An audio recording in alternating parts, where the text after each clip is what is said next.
Anche i comuni della regione aderiscono alla protesta simbolica promossa dall'ANCI contro il caro bolletta, alle 20 via le luci dai luoghi simbolo dei paesi. Lavori socialmente utili in un centro di riabilitazione per chi sotto l'effetto di alcol o droghe abbia causato incidenti stradali. Il prefetto di Udine Marchesiello lancia la proposta in alternativa alla sanzione.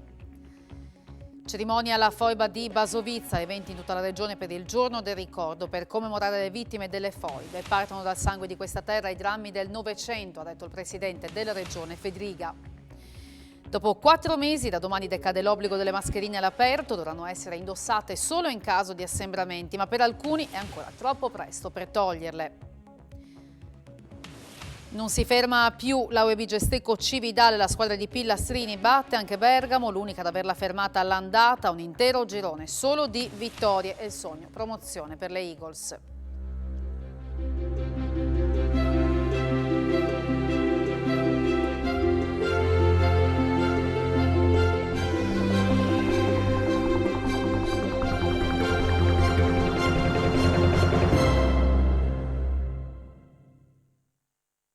Buonasera a tutti voi da Telefriuli e ben trovati all'edizione serale del nostro telegiornale. Via le luci da un luogo simbolo del comune, e questa la protesta che scatta alle 20, protesta simbolica promossa a livello nazionale dall'ANCI, alla quale aderiscono anche i comuni della nostra regione per farsi sentire sugli eccessivi rincari, sul costo delle bollette dell'energia. Allora ci colleghiamo con Alexis Sabot, che ha raggiunto per noi il sindaco di Martignacco, Gianluca Casali, comune, quello di Martignacco, tra i più colpiti dai rincari. Sì, buonasera, ci troviamo all'esterno di Villa Ermacora, uno dei luoghi simbolo del comune di Martignacco, assieme al sindaco Gianluca Casali, un'ora prima dell'iniziativa che vedrà diversi comuni spegnere le luci sui principali monumenti del territorio, una protesta dei primi cittadini che vuole sensibilizzare il governo sugli effetti del caro bollette sui bilanci delle amministrazioni comunali, con il rischio anche di tagliare i servizi ai cittadini. Qual è la situazione del suo comune, sindaco? Buonasera a tutti, intanto c'è da dire che siamo parecchio preoccupati per questa situazione che è emersa da alcune settimane e che assieme all'Associazione Nazionale dei Comuni Italiani stiamo cercando di affrontare. Le prime proiezioni non sono rose, si parla per il nostro comune di un aumento tra i 70 e i 90 mila euro, che è una cifra decisamente importante e che in questo momento non sapremo esattamente come ricavare. E che cosa si aspetta, che cosa chiederebbe lei al governo? Ma c'è da dire, io sono abbastanza fiducioso, sono convinto che il governo sia consapevole della situazione difficile che stanno attraversando i municipi d'Italia, e il governo si è sempre dimostrato in questa fase emergenziale disponibile ad ascoltare le voci che provengono dai territori, e mi auguro che sia disponibile anche questa volta, perché naturalmente non si tratta di capricci, ma si tratta di scegliere tra servizi essenziali, e anche l'illuminazione pubblica garantisce sicurezza, e quindi i cittadini si aspettano da noi questo tipo di risposte. E a proposito di illuminazione, vediamo che effetto fa proprio la chiusura dell'illuminazione di uno dei luoghi simbolo di Martignacco. Ecco, Si spegnerà Villa Ermacora. Tutte le luci di Villa Ermacora. Quindi Martignacco al buio, Villa Ermacora tra un'ora, poi altre sedi. Sì, spegneremo stasera anche il Cinema Impero e il municipio, che sono 3 dei luoghi simbolo della nostra comunità. A Villa Ermacora ci sono gli ambulatori medici, la biblioteca, la sala consiliare. Nel Cinema Impero è il luogo simbolo della cultura, e il municipio è la casa di tutti i cittadini di Martignacco. Grazie sindaco, speriamo che questo vi porti un aiuto non solo a voi, ai cittadini e agli altri comuni che aderiscono. Grazie. Grazie a voi. E da Martignacco a Udine, dove il sindaco Pietro Fontanini fa le cifre di un'escalation che ha portato i costi sostenuti dal comune dal €1.000.000 del 2020 al €1.655.000 del 2021. In sostanza è aumentata del 58% in un solo anno la bolletta dell'energia elettrica del comune di Udine. Un autentico salasso, ha commentato Fontanini, che si è concretizzato nell'ultimo trimestre. O si corre di pari in fretta o rischiamo di subire un'ondata economicamente devastante. Servono azioni per abbattere i costi e servono soprattutto soldi, ha concluso. Lavori socialmente utili in un centro di riabilitazione per chi sotto l'effetto di alcol o droghe abbia causato incidenti stradali. La proposta al governo in alternativa alla sanzione arriva dal prefetto di Udine, Marchesiello. Ne ha parlato ieri sera a Elettroshock. Chi alla guida sotto l'effetto di stupefacenti o in stato di ebbrezza abbia causato incidenti stradali, in alternativa alla sanzione faccia lavori socialmente utili in strutture che si occupano della riabilitazione di persone rimaste vittime di incidenti. È la proposta che il prefetto di Udine Massimo Marchesiello ha avanzato durante l'ultima puntata della trasmissione di Telefriuli Elettroshock dedicata al tema della sicurezza stradale. Una cosa che a me farebbe piacere che venisse riveicolata anche a livello governativo è i lavori socialmente utili.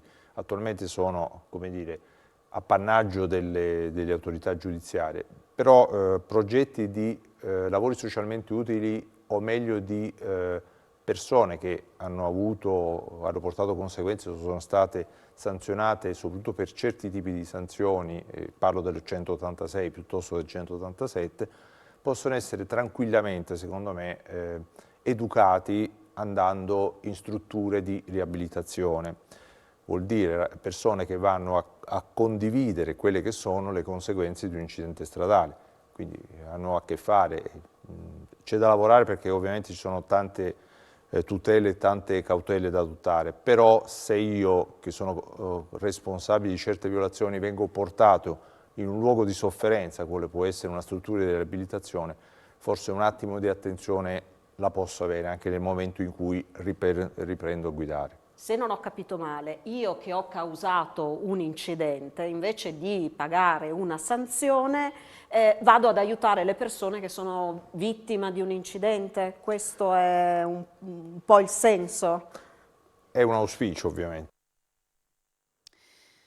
Il giorno del ricordo per commemorare le vittime delle foibe, la cerimonia principale alla foiba di Basovizza, ha partecipato anche il presidente della regione Fedriga, che ha detto dal sangue di questa terra partono i drammi del Novecento.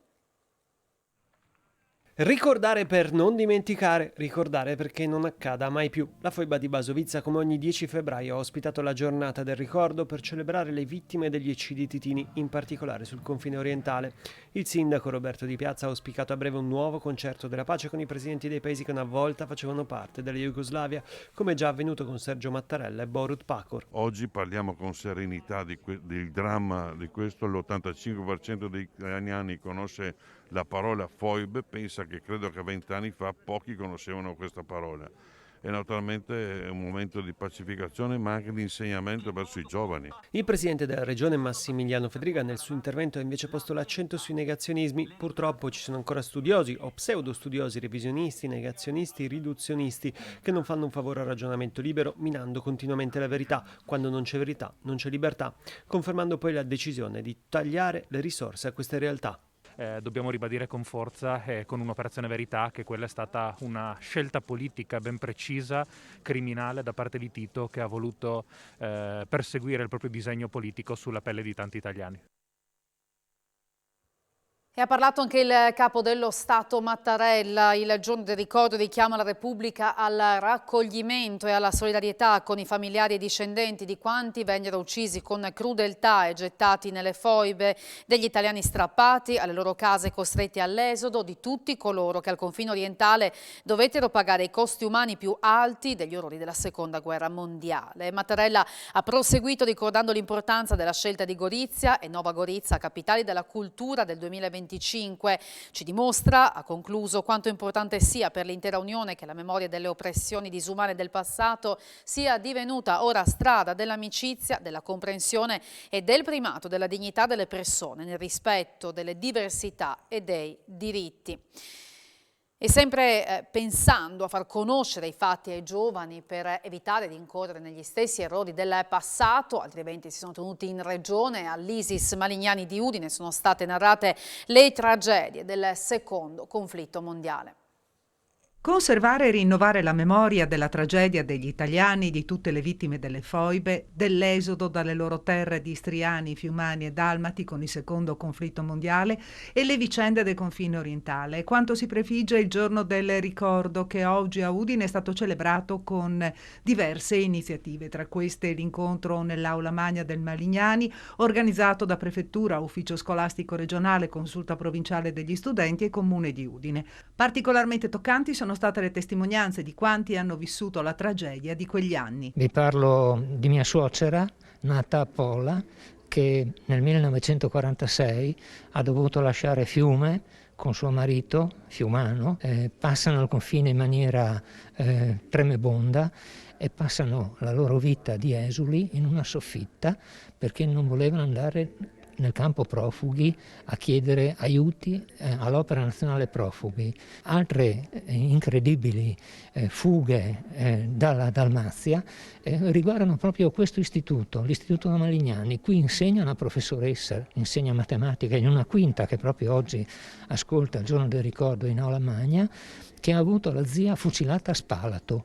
La zia disse: cosa vuoi che ci facciano i titini? Siamo donne, cosa vuoi che ci facciano i titini?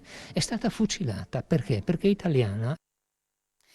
E a Medea si riporta alla luce la storia di Guerrino Gori, goriziano arrestato dai partigiani titini, uscì di casa per registrare la nascita della figlia e non fece più ritorno. Come ogni anno, il giorno del ricordo è stato celebrato in diverse piazze e luoghi simbolici dell'Isontino.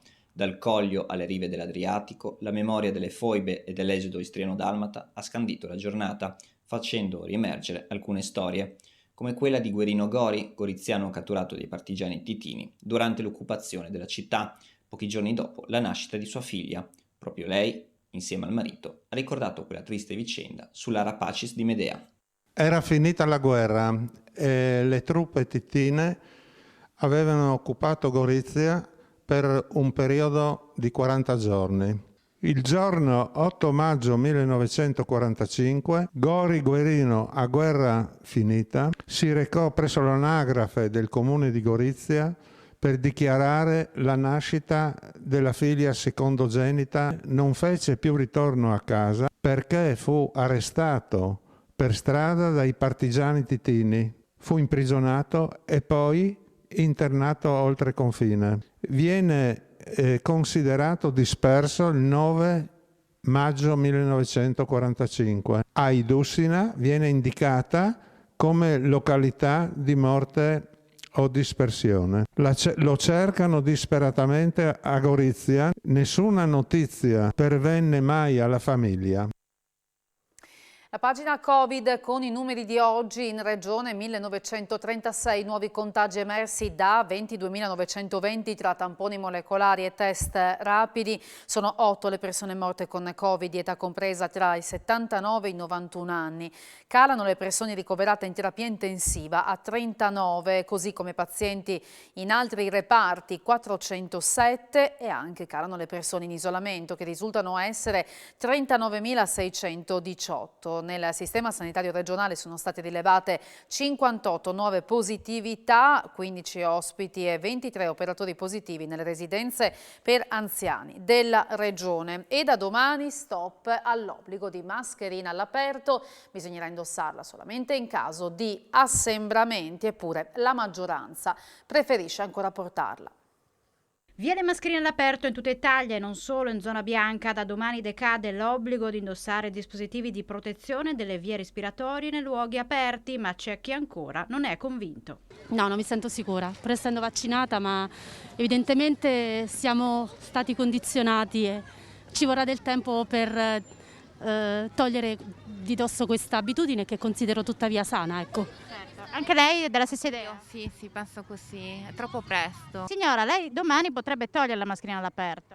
Disposta anche a tenerla, perché secondo me non è il momento di toglierla ancora. Amo stare all'aria aperta, amo stare fuori, ma è ancora il momento di tenerla. Si sta bene senza la mascherina. All'aperto, deve fare sempre attenzione per gli assembramenti. Assembramenti, sarò ben lieto di avere la mascherina. Lei è pronta a togliere la mascherina? Prontissima. Non vede l'ora questa FFP2? Non vedo l'ora, sì. Ma secondo me ancora è troppo presto. Secondo lei? Ma per me la mascherina all'aperto si può togliere, al cinema, ambienti pubblici è consigliato tenerla. Addirittura una FFP2 qua fuori, mentre lei è una chirurgica, domani la terrà ancora? Certo, nel buon senso la terrò, sì. Preferisce ancora tenerla? Sì. E da domani possono anche riaprire le discoteche, alcune si stanno organizzando per il weekend, ma allo stesso tempo altre non apriranno per mancanza di chiarezza e preferiscono puntare sulla programmazione estiva.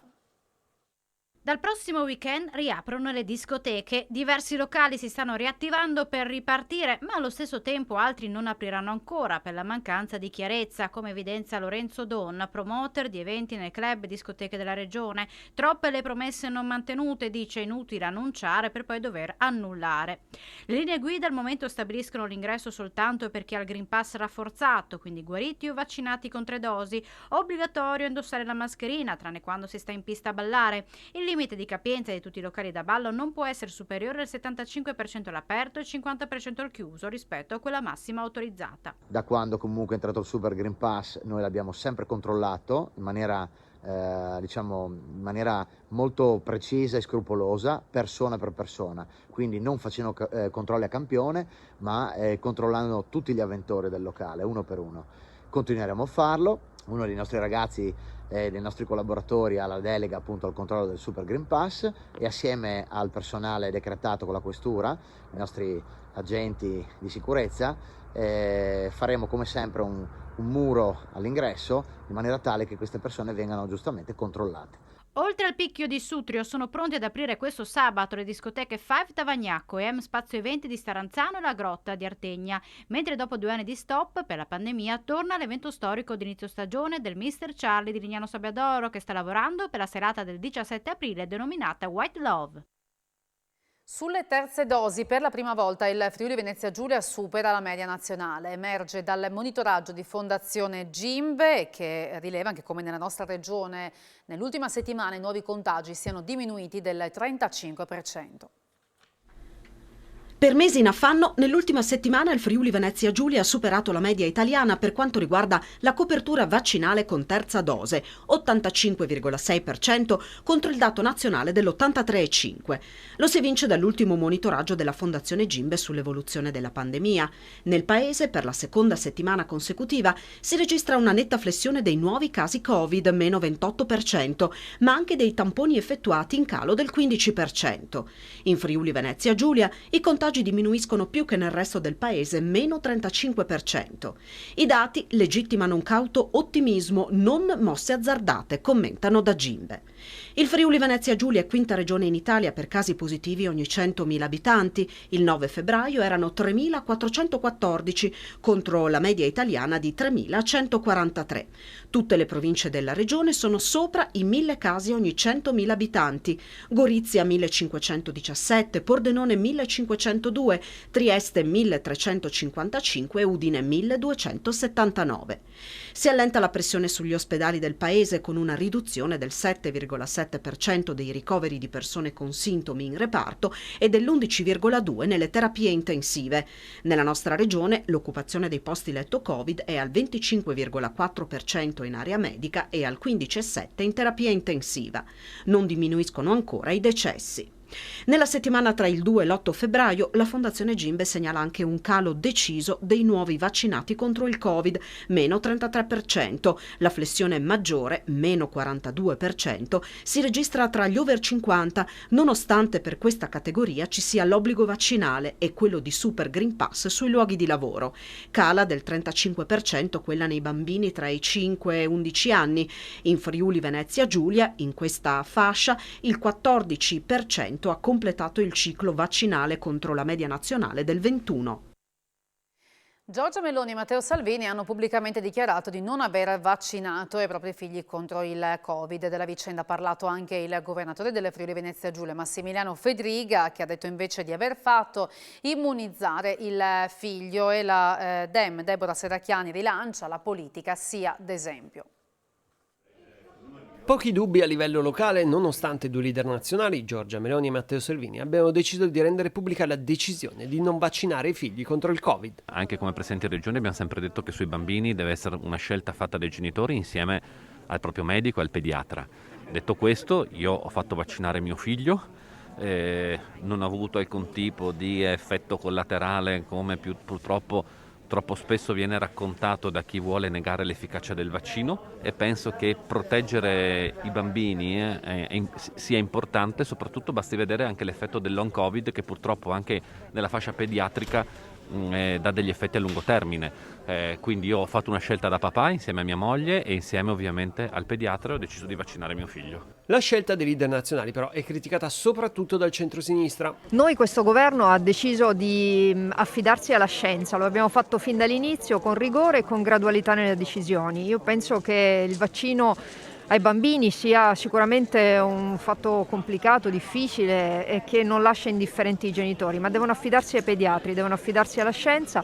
Oggi i pediatri ci dicono che il vaccino può essere fatto, deve essere fatto ai bambini, quindi la politica deve dare l'esempio, non può dare il cattivo esempio. Intanto il presidente Fedriga conferma come ci sia, a fronte dell'attuale contagio con Omicron e dei vaccini, la necessità di rivedere l'approccio senza ideologizzare la pandemia. Nuova incursione dei vandali Novax a Udine, questa volta i soliti proclami a colpi di spray rosso sono apparsi sulla facciata del distretto sanitario di via San Valentino, con le frasi già viste sui muri delle scuole dei centri vaccinali del capoluogo friulano e non solo, sempre accompagnate dalla sigla della W cerchiata. All'ingresso del distretto, sulla parete a fianco della scalinata, è comparsa la scritta "Il Vax uccide". Un agente di polizia ferroviaria di 58 anni ricoverata in ospedale in condizioni serie dopo essere stata investita mentre stava gestendo la viabilità e i rilievi in seguito a un incidente stradale che è avvenuto ieri sera a Ronchi, nei pressi di un passaggio a livello dove poco prima un mezzo pesante aveva danneggiato le sbarre. All'agente sono arrivati oggi gli auguri del ministro dell'Interno Lamorgese. Ringrazio ancora una volta tutte le donne e gli uomini delle forze di polizia che svolgono quotidianamente i loro delicati compiti a servizio dei cittadini, mettendo a rischio l'incolumità personale, ha aggiunto Lamorgese. Questa mattina c'è stato un incidente in via Nazionale a Reana di fronte al Toys Center. A scontrarsi sono stati un'auto e un camion. Il conducente dell'auto è stato trasportato in ambulanza al pronto soccorso di Udine. Illeso invece l'autotrasportatore. Sul posto i vigili del fuoco, i sanitari del 118 e i carabinieri. Cipresso in fiamme nel pomeriggio di oggi a Butrio, a prendere fuoco i rami di un albero posto a lato del campanile della chiesa parrocchiale. Pare che a causare il rogo possa essere stato un atto vandalico, una bravata simile a quella che si era verificata il 9 settembre scorso a Monfalcone, quando due giovani mandarono in cenere 5 piante presenti nel parco della Rimembranza. Dalle prime testimonianze sul gruppo Facebook della comunità sembra sia stato appiccato il fuoco anche alla cassetta delle lettere dell'ex bar al campanile. L'incendio si è verificato nel pomeriggio alle 16 al termine di una funzione funebre. Le forze dell'ordine sono alla ricerca dei piromani, potrebbero anche visionare le registrazioni di alcune telecamere private poste nelle vicinanze. È scappato ad un controllo di polizia per liberarsi di 2 panetti di hashish da 204 grammi, protagonista di un rocambolesco inseguimento un cittadino pakistano in regola con il permesso di soggiorno senza fissa dimora. L'uomo è stato fermato a Udine in via Butrio poco dopo le 21 di ieri, ha tentato di fuggire ed è stato raggiunto e arrestato per detenzione illecita, resistenza e lesioni al poliziotto giudicate guaribili in 7 giorni. Il GIP del Tribunale di Udine ha convalidato l'arresto e disposto la misura cautelare del divieto di dimora in tutti i comuni dell'ex provincia di Udine. Sono io la parte offesa, si è difeso così davanti al Tribunale di Udine un docente friulano imputato di aver maltrattato i suoi alunni.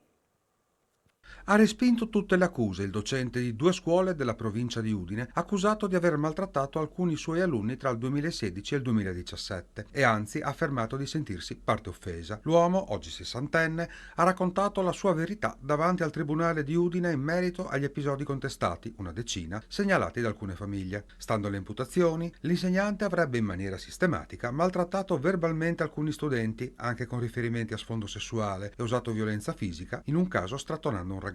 L'imputato, difeso dall'avvocato Andrea Sandra, ha sostenuto che gli episodi sono stati raccontati in maniera non corretta. Ha poi negato di aver utilizzato allusioni di carattere sessuale o usato violenza. La Marelli annuncia i risultati del premio di efficienza. L'Automotive di Tolmezzo arrivano dai 1.300 ai 1.800 euro in più nell'ultima busta paga. Marelli ha comunicato i risultati del premio d'efficienza annuale che si riflettono sull'Automotive di Tolmezzo. I lavoratori dello stabilimento carnico nella busta paga di febbraio percepiranno circa dai 1.300 ai 1.800 euro in più sulla busta paga. L'importo è sostanzialmente in linea con quello dell'anno precedente, commenta Fabiano Venuti della Film Cisle dell'Alto Friuli, sottolineando che il risultato è positivo soprattutto se si considera che nel 2021 il settore automotive nel suo complesso ha affrontato molti problemi a causa della pandemia e della crisi di approvvigionamenti. Venuti parla di recupero d'efficienza rispetto al 2019, quando l'azienda non riconfermò gli oltre 150 lavoratori in somministrazione e chiese di aprire la procedura di cassa integrazione ordinaria per i dipendenti. Come diverse altre realtà produttive, l'automotive nel 2020 ha usufruito della cassa Covid, spiega ancora Venuti, sottolineando che l'efficienza di un'azienda è svincolata dai volumi. Il settore dell'industria automobilistica continua ad arrancare a causa della crisi di produzione dei semiconduttori e dei microchip e per il fatto che va governata la transizione ecologica. Per quanto riguarda la situazione generale dell'Alto Friuli, Venuti riferisce che alcune aziende si lamentano perché non riescono a trovare professionalità da spendere nel manifatturiero e per l'incremento repentino del costo dell'energia che va a impattare sul costo della produzione. Presentato oggi da Banca Intesa San Paolo il laboratorio ESG che andrà a fornire supporto alle imprese del nord-est per progetti di economia sostenibile digitale. Uno strumento per le imprese del Triveneto per migliorare il loro profilo di sostenibilità, avviando la transizione verso obiettivi di inclusione sociale e investimenti in progetti di economia sostenibile, digitale e circolare. E questo l'obiettivo del progetto ESG presentato da Intesa San Paolo. Abbiamo creato il laboratorio ESG insieme con la Fondazione di Venezia, con la Fondazione Giorgio Cini di Venezia, con la Fondazione Friuli, la Fondazione Ligorizia e l'Autorità del Porto di Venezia, proprio con l'intento di costruire insieme una voce comune che vada a stimolare le imprese del territorio nell'intraprendere progetti di trasformazione digitale, ecosostenibile, di riqualificazione energetica, in maniera da competere bene in mercati internazionali che da questo punto di vista hanno poi dei bacini di utenza, una domanda di consumatori finali sempre più orientata all'utilizzare, ricevere e vivere in un contesto di prodotti ecosostenibili. Ma non è tutto. Per supportare le attività economiche di Friuli e Veneto negli investimenti legati al PNRR è stato annunciato un plafond da 500 milioni di euro nell'ambito del programma strategico di Intesa San Paolo Motore Italia. Ben 7 imprese su 10 nel contesto del turismo hanno intrapreso delle azioni consapevoli per migliorare la loro sostenibilità ambientale. Se pensiamo poi anche a tutto il mondo della manifattura, sono importanti i progetti che vengono portati avanti per la riqualificazione delle fonti di approvvigionamento energetico e quindi speriamo che con questo laboratorio sempre di più saremo facilitatori di connessioni per la creazione di progetti ambiziosi che mantengano alti i livelli di competitività. Potrebbe concretizzarsi nel giro di 3 mesi l'OPA lanciata da Sparcasse su Civibank. La chiusura dell'operazione dell'OPA lanciata da Sparcasse su Civibank potrebbe essere vicina, questione di qualche mese. A confermarlo sono i vertici della Cassa di risparmio di Bolzano, che nel CDA odierno hanno approvato i dati del bilancio 2021, chiuso con un utile consolidato a 72,6 milioni di euro, ricavi in crescita e una raccolta gestita e diretta con aumenti a doppia cifra, con erogazioni a imprese e famiglie che hanno superato il miliardo. Ma noi siamo confidenti che le autorità di vigilanza entro fine marzo possono darci un parere, l'autorizzazione. Si potrebbe avviare l'offerta coi primi d'aprile. Siamo in contatto con Civibank, con l'alta dirigenza, la presidenza, diciamo in un clima sereno. Ovviamente ci sono delle riserve. L'OPA si porterà comunque in fondo. Siamo convintissimi di creare plus valore per tutti. Bisogna ovviamente riuscire a fare l'operazione e ottenere le maggioranze giuste, però se i tempi sono i tempi tecnici vuol dire che entro metà maggio si dovrebbe chiudere l'operazione. Noi abbiamo una soglia minima del 45% che esprime un controllo della banca, ma noi contiamo di superare assolutamente la maggioranza. A operazione conclusa nascerebbe il maggior gruppo bancario locale con sede a nord-est. Ci piacerebbe immaginare che in un prossimo futuro questo tipo di strategia possa diventare anche la strategia del nuovo gruppo, e quindi una strategia dove le esperienze positive di Civiorgan da una parte e le esperienze positive di Sparkasse dall'altra, messe a fattore comune, possano completarsi a vicenda, rafforzando tutte e due le banche. Un intero girone fatto solo di vittorie, la serie da record dell'UEB Gesteco Cividale che ha battuto anche Bergamo, l'unica squadra che l'aveva fermata all'andata. Tra poco Focus a Sport FVG, a seguire poi le previsioni del tempo. Grazie per aver seguito il nostro telegiornale e l'augurio di una buona serata, arrivederci.